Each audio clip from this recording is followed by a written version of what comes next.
بسم اللہ الرحمن الرحیم۔ السلام علیکم ناظرین، آج کی ویڈیو میں ہم آپ کو اسلامی دنیا کے بادشاہ ہارون الرشید کی بادشاہت کا ایک قصہ سنائیں گے۔ ناظرین، خلیفہ ہارون الرشید عباسی خاندان کے 5ویں خلیفہ تھے۔ عباسیوں نے طویل عرصہ تک اسلامی دنیا پر حکومت کی، مگر ان میں سے شہرت صرف ہارون الرشید کو نصیب ہوئی۔ ہارون الرشید کے دور میں ایک بار بہت بڑا قحط پڑ گیا۔ اس قحط کے اثرات سمرقند سے لے کر بغداد تک اور کوفہ سے لے کر مراکش تک ظاہر ہونے لگے۔ بارش نہ ہونے کی وجہ سے لوگ بھوک سے مرنے لگے۔ ہارون الرشید نے اس قحط سے نمٹنے کے لیے تمام تدبیریں آزما لیں۔ غلے کے گودام کھول دیے، ٹیکس معاف کر دیے، پوری سلطنت میں سرکاری لنگر خانے قائم کر دیے اور تمام امراء اور تاجروں کو متاثرین کی مدد کے لیے سرگرم کر دیا، مگر اس کے باوجود عوام کے حالات ٹھیک نہ ہوئے۔ ناظرین، ایک رات ہارون الرشید اس قدر شدید پریشانی کی حالت میں تھے کہ انہیں نیند تک نہیں آ رہی تھی۔ شدید اضطراب کے اس عالم میں ہارون الرشید نے اپنے وزیر اعظم یحییٰ ابن خالد کو طلب کیا۔ یحییٰ ابن خالد ہارون الرشید کے استاد بھی تھے اور انہوں نے ہی بچپن سے بادشاہت کی تربیت کی تھی۔ ہارون الرشید نے یحییٰ ابن خالد سے کہا کہ آپ مجھے کوئی ایسی کہانی، کوئی ایسی داستان سنائیں جسے سن کر مجھے قرار آ جائے۔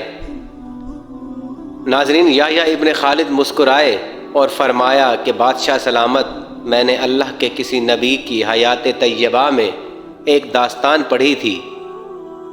داستان مقدر قسمت اور اللہ کی رضا کی سب سے بڑی اور شاندار تشریح ہے۔ اگر آپ اجازت دیں تو میں وہ داستان آپ کے سامنے دہرا دوں۔ بادشاہ نے بے چینی سے کہا، اے استاد، فوراً فرمائیے، میری جان حلق میں اٹک رہی ہے۔ ناظرین، یحییٰ ابن خالد گویا ہوئے اور فرمانے لگے کہ کسی جنگل میں ایک بندریا سفر کے لیے روانہ ہونے لگی۔ اس کا ایک بچہ تھا، وہ اپنے بچے کو ساتھ نہیں لے جا سکتی تھی۔ چنانچہ وہ شیر کے پاس گئی اور اس سے عرض کیا کہ جناب، آپ جنگل کے بادشاہ ہیں، میں سفر پر روانہ ہونے لگی ہوں، میری خواہش ہے کہ آپ میرے بچے کی حفاظت اپنے ذمہ لے لیں۔ شیر نے حامی بھر لی۔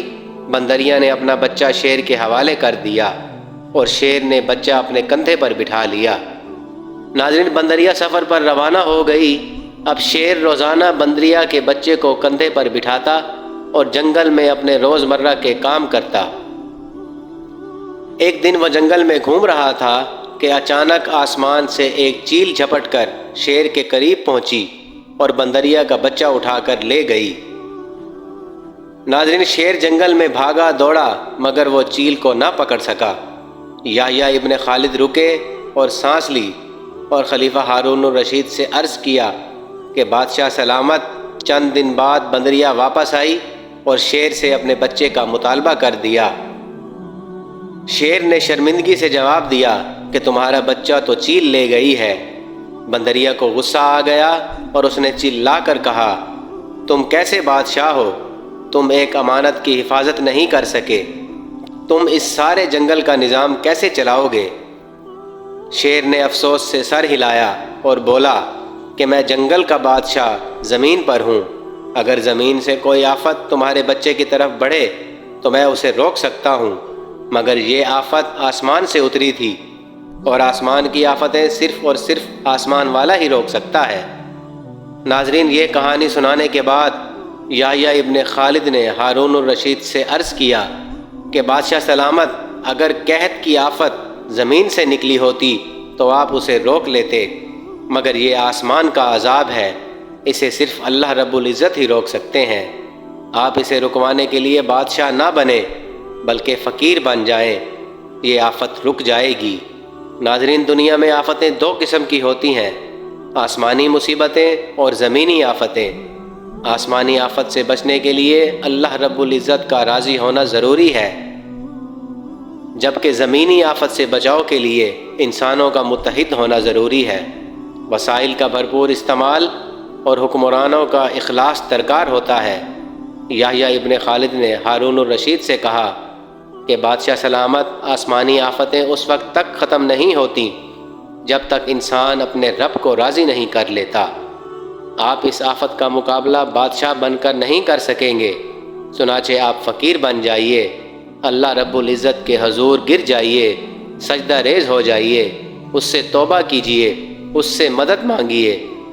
ناظرین، دنیا کے تمام مسائل اور ان کے حل کے درمیان صرف اتنا فاصلہ ہے جتنا ماتھے اور جائے نماز میں ہوتا ہے، مگر افسوس ہم اپنے مسائل کے حل کے لیے 7 سمندر پار تو جا سکتے ہیں، مگر ماتھے اور جائے نماز کے درمیان موجود چند انچ کے فاصلے کو طے نہیں کر پاتے۔